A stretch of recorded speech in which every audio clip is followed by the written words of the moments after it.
Well, hey everyone, and welcome to the Eagle Eye Podcast presented by Nissan. He's Reuben Frank. I'm Dave Zangaro.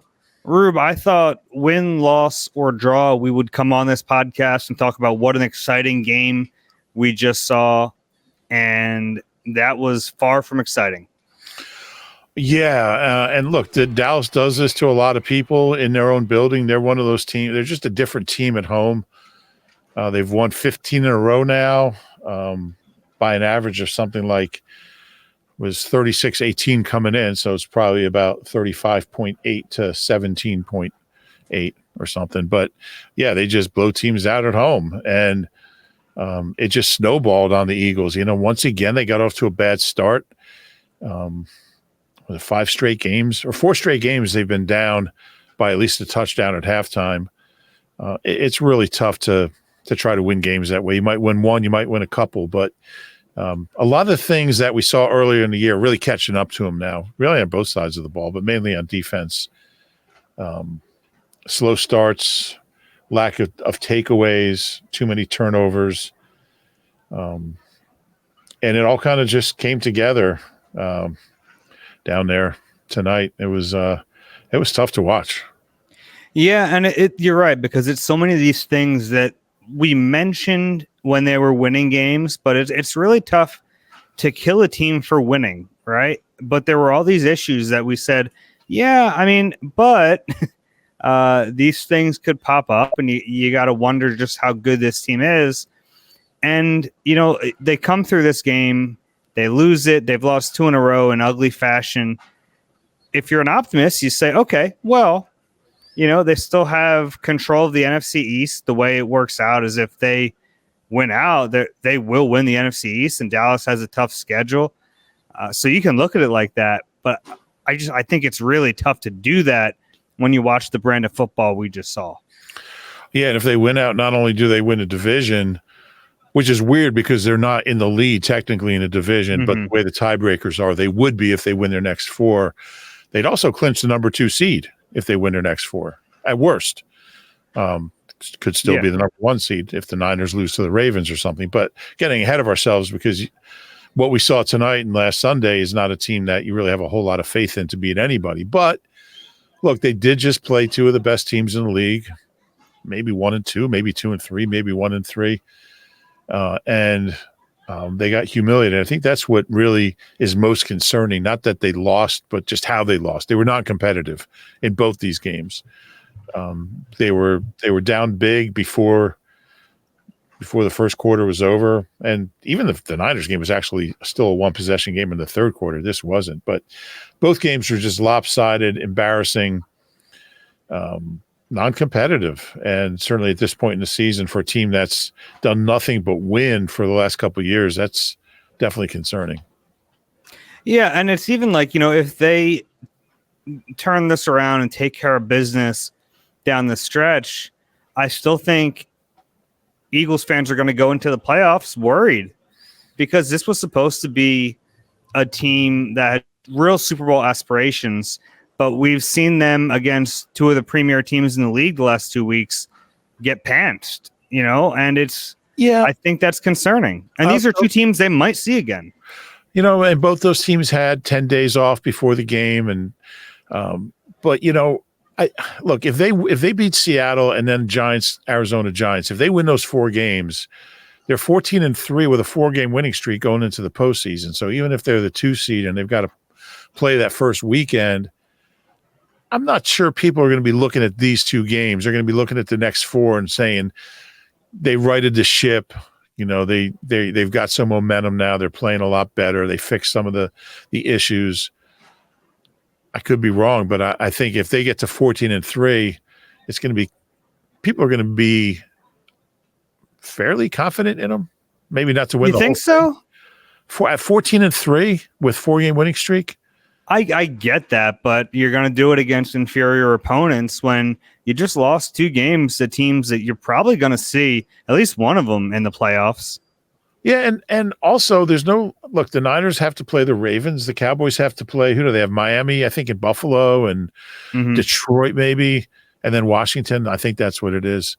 There's no guarantee they're going to win all their games. Look, I guess what my point is, is that I don't think it was as good as it looked when they were 10-1. I don't think it's as bad as it looks right now. You're playing two teams coming off long rests. I just think both these games were set up for the other team to win. Maybe not like this, but the Eagles still have a lot of good players. They have good coaches. I'm really curious to see how they bounce back. And Seattle's not awful. Eagles haven't won there. They lost like 7 straight there. So that's not an easy place to play. And there's certainly some scary matchups with their receivers and Eagles secondary. Especially if Blankenship can't play. So we'll see about that. But I don't think these 2 losses are enough to kind of give up on the season. Yeah, I'm not saying give up on the season, but I certainly think less of the Eagles now than I did 2 games ago. Oh, absolutely. Yeah. Totally and like, I wonder how they're going to handle some of these good teams in the playoffs when they get there. I think it is a little concerning.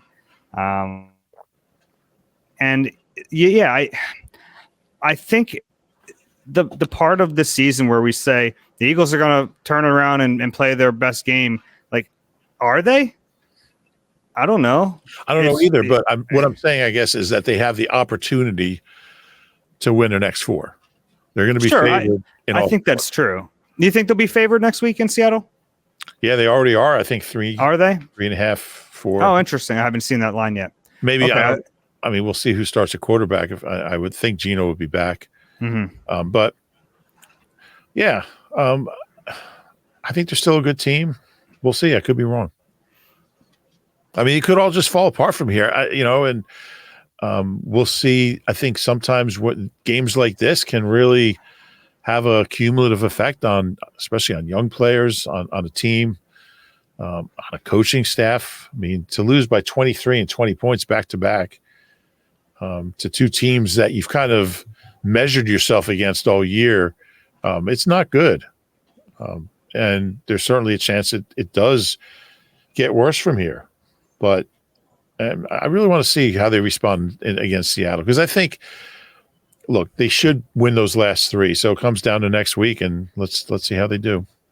Yeah, I got out of the locker room maybe 45 minutes ago. I was very curious to see what the locker room would be like. I think it's safe to say it was a little more addicted after a second straight loss.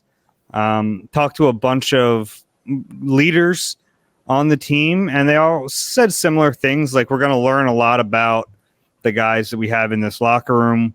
We're going to learn a lot about the team in general now that their backs are up against the wall a little bit. But they also said that, like, they thought they had a really good week of practice, and they thought they saw the buy-in, and they thought they saw all these things. And the fact that you have a performance like that after you think you saw the right things in the face of some adversity is a little scary. Yeah, we on postgame we played all of Fletcher. Were you there for Fletch? I had to be, yeah. It's the only way we're getting it. That's a fair point. He, I thought he was really, really strong. I mean, he's a guy that doesn't really say much very often, but he felt it was important to kind of really speak up. I thought he was really good. He said, basically, I'm paraphrasing here a little bit, but he said, we're going to find out who the dudes are in this locker room. Yeah, I like that. And he said it's up to the dudes to set the course for the next week and for practice. And I think there's a real value of having a guy like that. All these older guys. I mean, I thought Fletch is playing well, but he picks and chooses his spots to be a leader. Yeah, and people listen to him. You have Brandon Graham too, Sure. Jalen Hurts, Jason Kelsey. Talk to all those guys, and like I think it does really have to start with them individually. Like, Jalen Hurts has to figure out his own stuff, certainly, but he has to be a leader too. He has to not panic. He has to make sure that guys are staying together. Fletcher Cox talked about it last week after the loss to make sure the team doesn't fracture. He said they haven't seen any signs of that, but the more adversity you face, the more likely it is that those things start to pop up. Now, in a weird way, it's almost like a good thing that it's not one side of the ball or the other. Maybe the specialists will start throwing a fit. Maybe Braden Mann walks into the room and says, "What the hell are you guys doing? I'm giving it all I got out here. Pick it up, Jalen Hurts." That'd be a good story. Yeah. Yeah, I'm really curious how they react, because this team since Nick got here has always responded to things, troubling things going wrong, things not going the way they planned. So it'll be interesting to see. I really don't know what to expect Monday night in Seattle. Yeah, neither do I. We want to talk about this actual game a little bit instead of just the big picture stuff. And it was funny, before I'll give a little inside knowledge here. Before this podcast started, we're like, where do we start? Do we talk about the offense or the defense first? And at halftime, if you told me we'd be leading this by talking about how bad the offense was, I don't think I'd believe you, because the defense was so bad at that point. But honestly, I'm not surprised that the defense gave up points. I think the bigger surprise and the bigger worry is that Jalen Hurts and the offense didn't score a touchdown in this game. Yeah, and for me, look, we've known for a while that this is not an elite defense, and they're pretty good early, and they just kind of, for whatever reason, they've struggled for a while. So you kind of go into this game. I think I picked 31-28 Dallas because I thought the offense would at least keep them in the game. So for me, the offense, what they're going through, and it's really 2 games in a row, is more troubling than the defense, because we kind of knew the defense was in some trouble. But the offense is supposed to be carrying this team. Now, they have Pro Bowlers all over the place. They have stars. They have star receivers. They have an MVP candidate quarterback, maybe not right now, but he was. They have 3 Pro Bowlers on the O-line, maybe 2 Hall of Famers. They have a top 5 tight end. I mean, you go right down the line. Obviously, 2, maybe one of the top 3, 1-2 receiver tandems in the league, and they scored 6 points.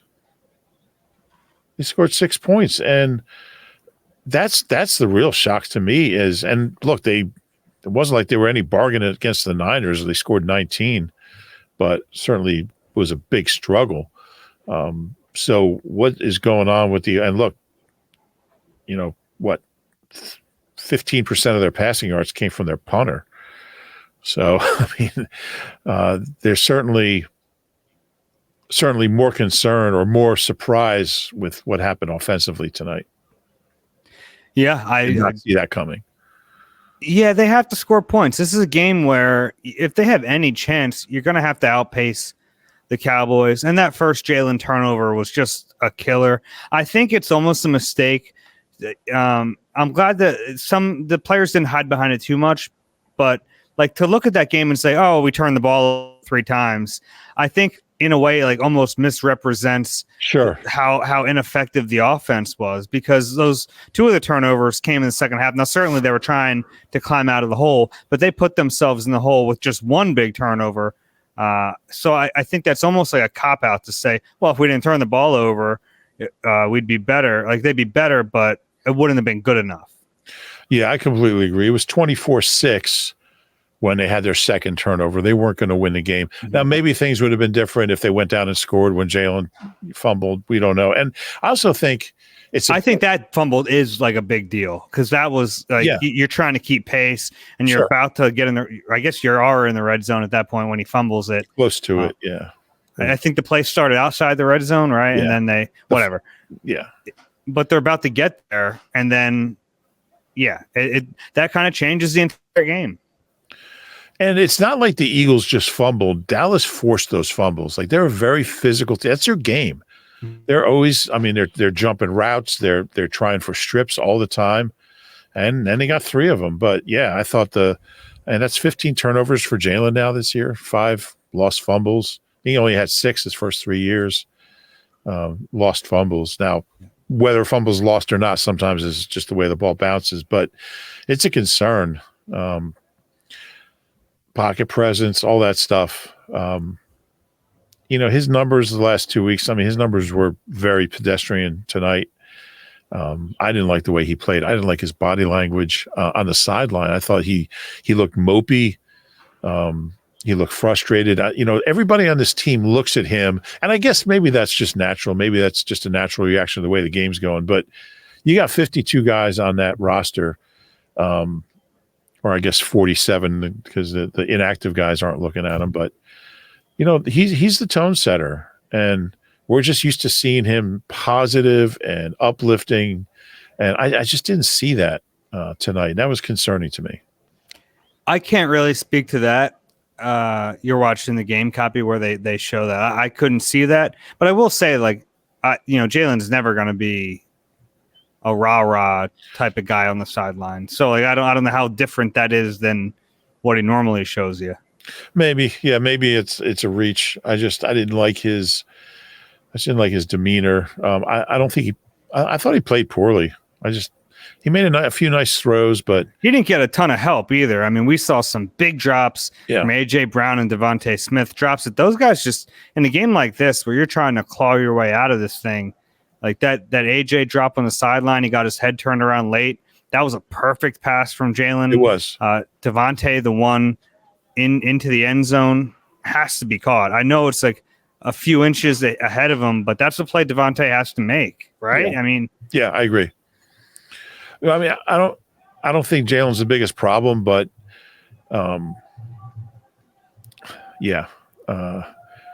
really, it's everybody. I mean, it's everybody on offense. And schematically, I didn't like a lot of what they did, and it's funny because this is a game where they actually started to use some motion, and I thought that was a good idea against an aggressive Cowboys defense.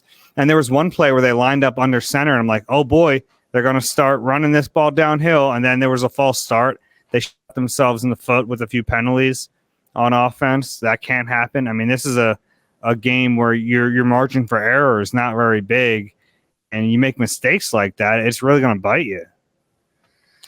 Yeah, that's true. There is no margin for error when you're playing Dallas in their own building.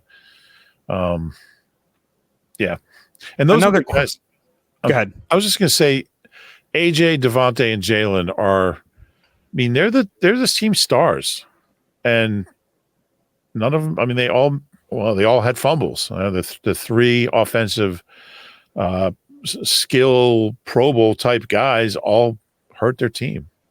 Not going to win like that. Yeah. I just wanted to mention before I forget it, another kind of quirky thing. Jason Kelce or Landon Dickerson got flagged again. It didn't matter. The game was gone anyway, but Landon Dickerson got called for the offsides, the offensive offsides. It was Kelce's hand again. Like, I don't know what else the Eagles can do. Like, Kelce talked about it. He's going to have to start wearing like a different glove so that the refs know it's him. It doesn't matter right now, but that's a really important play for the Eagles. Yeah. You don't want to see that creep up in a big spot. Yeah. There were 17 penalties in the game? A lot of flags early. Some I didn't agree with. Some I thought were good. I thought the refs missed some. But I certainly didn't really matter in this one. It wasn't like the Eagles got shafted here. They lost fair to square. To me, it seems like the Eagles have so much talent on offense. They just expect it to win. Right? Like, I didn't see a lot schematically to help them in this game. Yeah, I'm with you on that. There were times watching the offense, and I've been a Brian Johnson defender, supporter, but I didn't like the product he put out there tonight. There were times I'm just watching the offense. I'm like, what are they trying to do? Who exactly are they?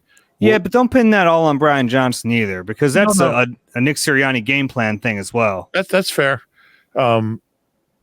But I mean, the whole offensive operation, there were just times where I was like, I don't know what they're trying to do.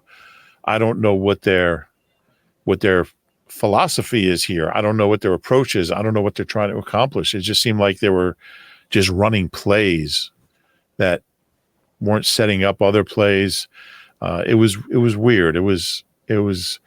I just don't think they had much of a chance for a lot of those drives. I don't know. I agree. And then there was that zero blitz in the second half. It's like you know it's coming, and that's what you ended up with. Like you end up with a pass short of the sticks. Just a lot of weird stuff offensively. AJ Brown, to me, not really used in the best way in this game. And what do you make of this? Jalen Hurts targeted 3 players with a pass in this game. AJ, Devontae Smith, Dallas Goedert. Yeah, 13 targets for AJ, 10 for Devontae, and 4 for Goddard. Zacchaeus had the one. Braden Mann targeted him. I've said this all along. I mean, how many guys did Dak target? 8, 9, 8. 5 of them had multiple targets. I just think they're predictable. It's AJ, it's Devontae, it's Goddard, and that's the offense. And it's not enough. Yeah, and it's not like saying you got to find ways to get Quez Watkins or Lamine Zacchaeus. Like, I'm not talking about a ton of targets, but I mean, you've got guys just running out there, just like their Fitbit. They're getting steps in. Like they're not accomplishing much. Yeah, we've seen Gainwell and Swift make plays in the. I mean, there's not a lot of options, but we've seen those 2 guys make plays in the passing game. Good plays, impactful plays. They need somebody else to contribute in the passing game. Period. Boston's a good receiver. I don't know, somebody. I mean, we know it's not going to be one of the other tight ends. They've certainly gone out of their way to tell us how much they love Quez. I didn't notice. He seemed to play a fair amount of snaps. I didn't. It was a split between those 3 guys: Quez, Olamide, and Julio. Yeah, and none of them was targeted by Jalen. So, yeah, he had 27 targets, all the 3 guys. The offense just seemed plodding. It seemed predictable. It seemed stale. I agree. There's too much talent. They have too much talent on that side of the football to play the way they did. And honestly, this is a more like overall thing on both sides of the ball. I think they've been the less physical team in the last 2 games. I agree. I thought that's been clear, and that's why I like those 3 fumbles. That was physical play by Dallas. It wasn't like Devontae or AJ or Jalen just dropped the ball. They forced those fumbles, and when's the last time the Eagles? Well, they forced a fumble tonight. That was a great play, but that was a highlight of the night. I agree. I wonder if they're gassed, if they're. I tried to ask a few players about this, and none of them really bit on it. Just like the cumulative effect of playing all these really good teams in a row, I would think there's something there. Now, defensively, we know they played a bunch of snaps a few weeks ago, and it feels like some of those guys are just a little gassed in general. But I wonder if there is something to that. Like, you got to get up for every game in this stretch, and it can't be easy, like facing all these teams in a row. Yeah. Yeah, I think there's definitely something there. I think I mean, they might not even feel it or know it, but when you have 53 guys all going through that same thing, it could be. It's got to be hard. Yeah. Anything else on offense? The run game never got going, and then they got behind. So, what are you going to do at that point? You get behind as far as they did, you can't establish the run then. Yeah, I don't know what's going on with the running game. Again, I'm not outside the NovaCare holding a sign up saying run the ball. But when you do it, you'd think they'd be better at it. And it's just not even really a piece of what they do. It seems like when they run the ball, it's just like, all right, let's throw a running play in here. They came out in the second half and put a few running plays together, down 24-6. Yeah, and at that point, it's like, okay, like I understand that. You're trying to get a drive, you're trying to get points, and that was when AJ fumbled, right? And that when AJ fumbled, that was pretty much it. Then they got a little bit of life with the scoop and score. Yeah. But I mean, that was short-lived too. Yeah, that made it 24-13, so at least you're in the game. But not for long. Were they though? Like, really? No. Yeah. All right. Get anything else on offense? I don't think so. All right. You want to take a break and we'll talk some defense on the other side? Let's do that. You deserve a car that thrills you, a car that puts goosebumps on your goosebumps. At Nissan, we got everything from turbocharged SUVs to 100% electric vehicles that'll make your heart beat faster. Experience the thrill for yourself and shop your local Nissan store and nissanusa.com today. Celebrity cook Steve Martorano brings his Italian-American cooking back home to Philly. Enjoy Martorano's Prime at Rivers Casino and Steve's famous meatballs with Sunday gravy, prime steaks, and more. Make reservations at Martorano's Prime on Open Table. All right, Rube.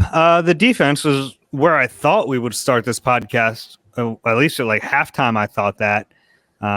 Ugly early beginning for this defense. Just Swiss cheese.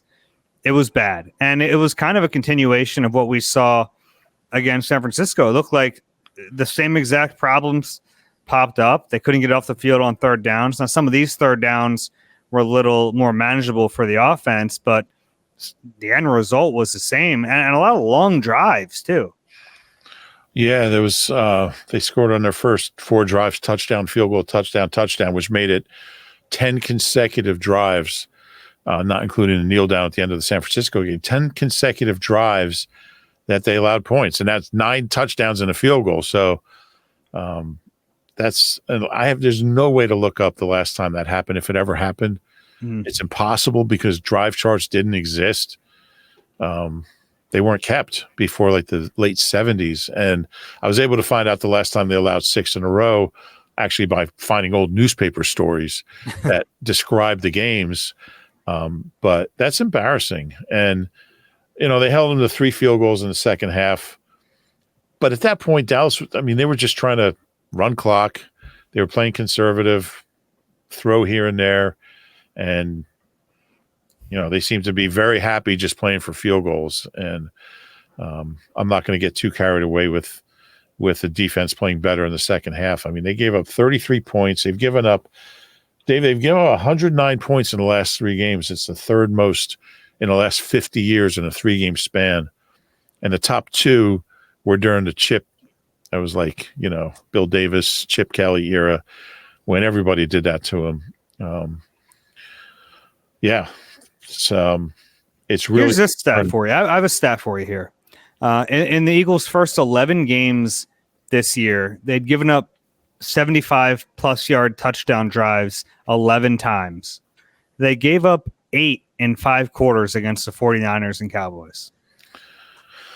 Yeah, 5 last week, and then 3 of the first 4 drives tonight were exactly 75, I think. Yeah. So it's like if it almost feels like we're back in Gannon days, like with these long drives, and you're saying, "Oh, you need a turnover," and they're not getting them, and teams have no problem just marching down the field on them. Yeah, but Gannon never gave up as many points. Yeah, no, I'm not saying I'm not trying to compare the 2 coordinators. I'm just saying it was like the big complaint a lot of times with that defense is one of the biggest complaints with this defense now. Yeah. Man, there was just times where they were non-competitive defensively.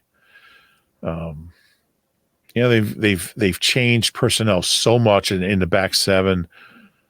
It didn't seem like Shaq played a whole lot of snaps. I don't know if you had a sense of that. He played a few. He ended up playing probably more than they wanted him to. There was a point where Zach Cunningham had to go get checked out, and then Nick Morrow had to go checked out. So I think Shaq, like they were planning on him not playing a bunch. I think he ended up playing more than they were expecting. Yeah. I just think maybe there's a chance they just don't have good enough players. Maybe. I'll tell you what, last week, it was really easy to say, oh, the linebackers aren't good enough. And kind of wash your hands. Oh, the linebackers aren't good enough. That was the problem. You can't do that with this game. It wasn't just the linebacker. There were a lot of problems on that defense, and really at every level. Yeah. Tackling is really becoming a problem. And that kind of adds credence maybe to the notion of them being gassed.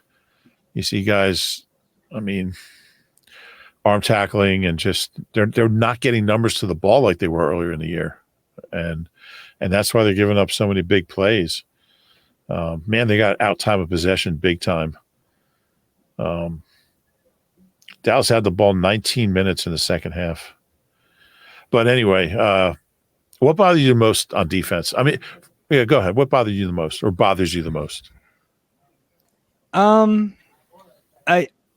It might be unfair, but the pass rush is not consistently getting after the quarterback. And that's a good offensive line. They have 2 all-pro caliber guards. Tyron Smith is playing great at left tackle. Terrence Steele is a very fine right tackle. But the Eagles pay their defensive linemen a ton of money. Every other spot is do they have enough talent there?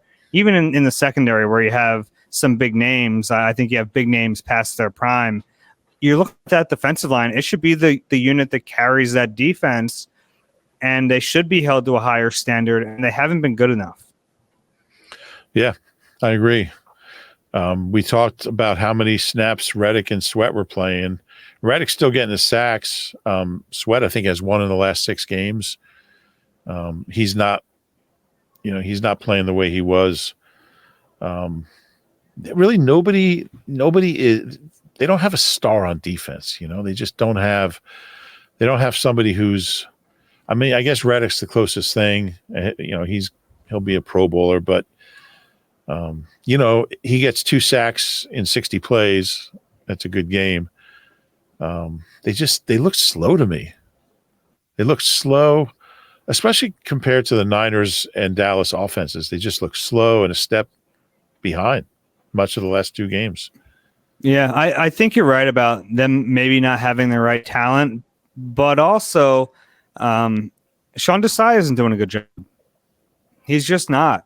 And we understand that they have some deficiencies in talent and that you have all these new pieces and you're trying to figure it out. But guess what? I mean, this is what you got, and you got to do better with it. And I haven't been very impressed by Desai the last few weeks. I know that sounds pretty obvious when you watch what the defense is doing, but this is someone who I thought did a really nice job earlier in the year. I thought he really did have some good game plans against lesser competition. Heck, even some really good competition. The Miami game, Kansas City game, certainly. So to see the way this defense has kind of collapsed over the last 2 weeks is very concerning. Last 3 weeks, really. I mean, they beat Buffalo 37-34. It's weird though, because they were the number 6 defense in the NFL through week 7. So I guess that's what's really weird to me is what happened, and why. How did it get to this point?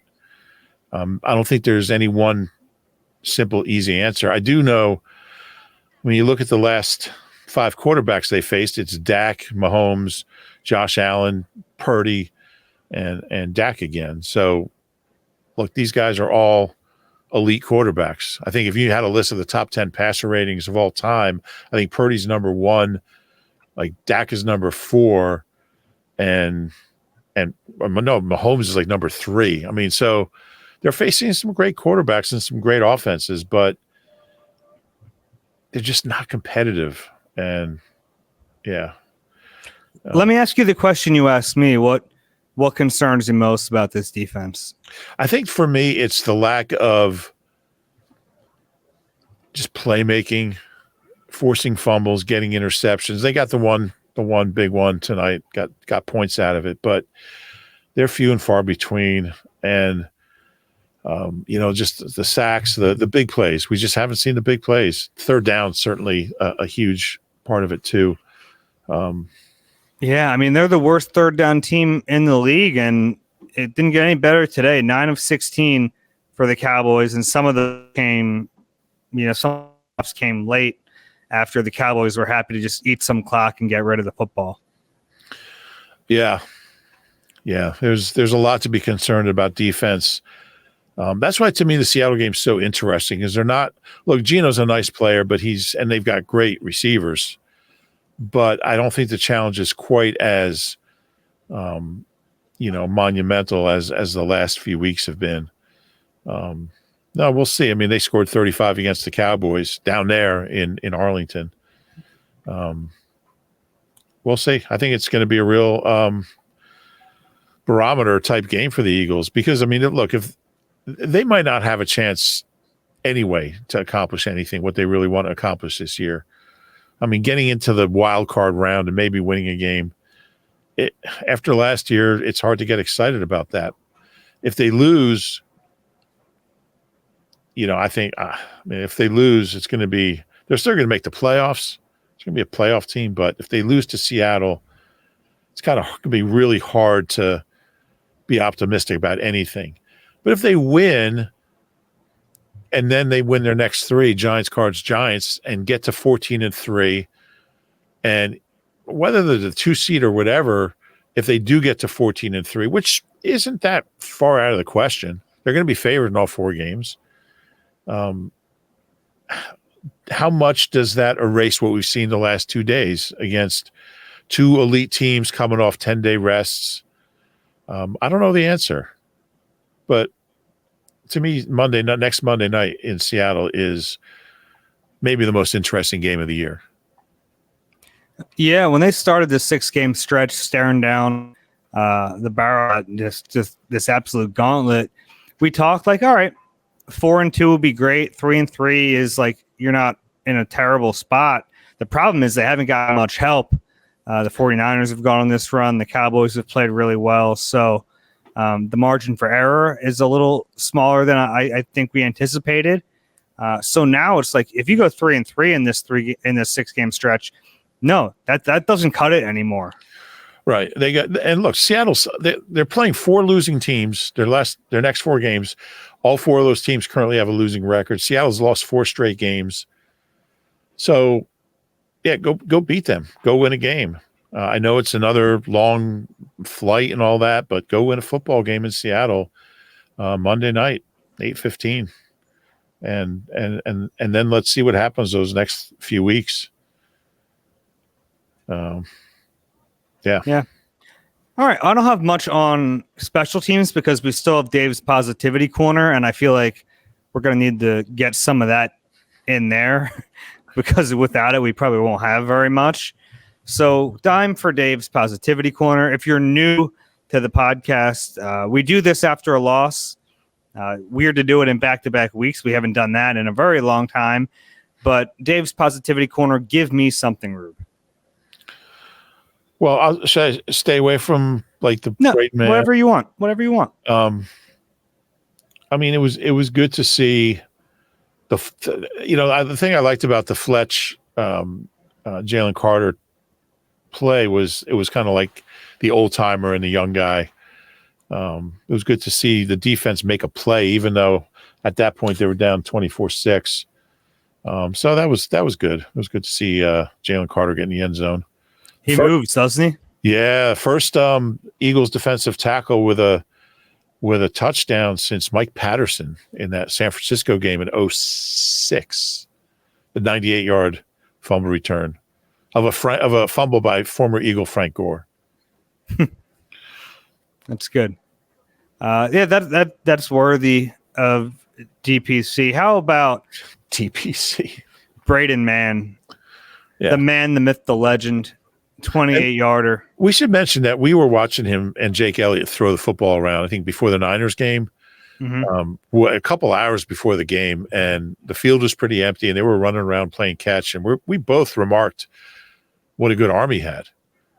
Well, yeah. Yeah. I've talked to him about his arm, too, because that's my favorite thing to do with every new punter that comes in the building. I'm trying to figure out if they can make it happen on a fake. It was a good design.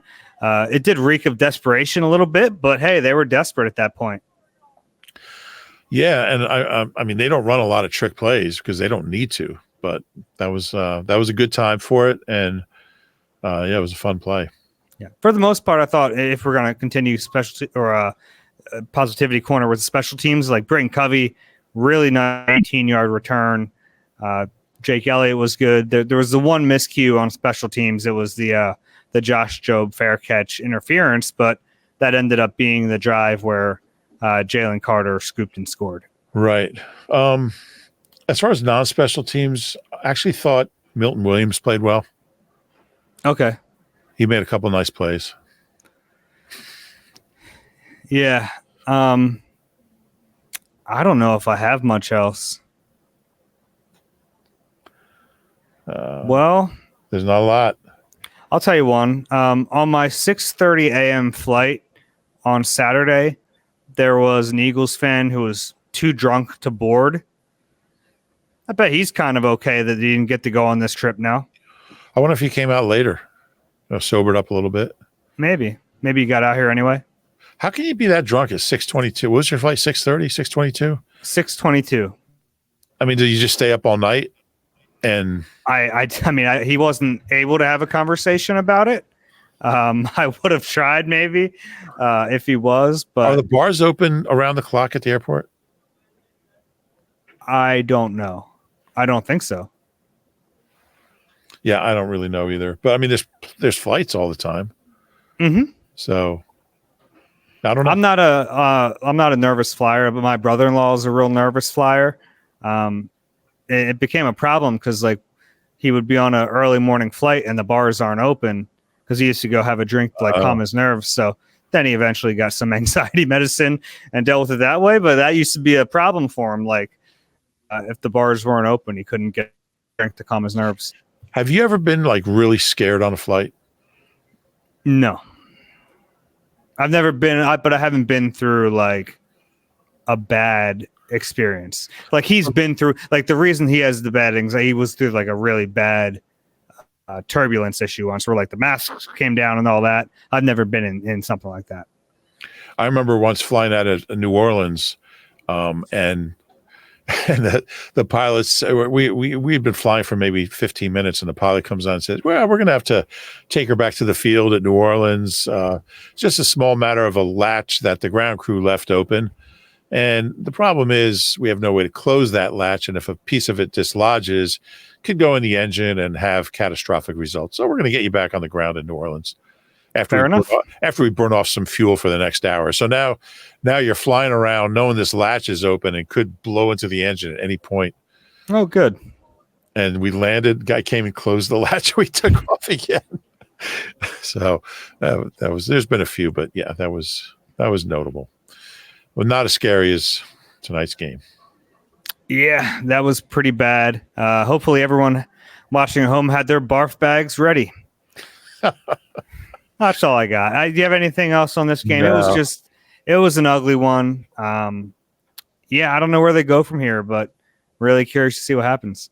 Yeah, for me, it starts with Jalen on Monday night. He's got to be better. And if he's not better, they don't have a chance no matter what else happens. So it starts there for me.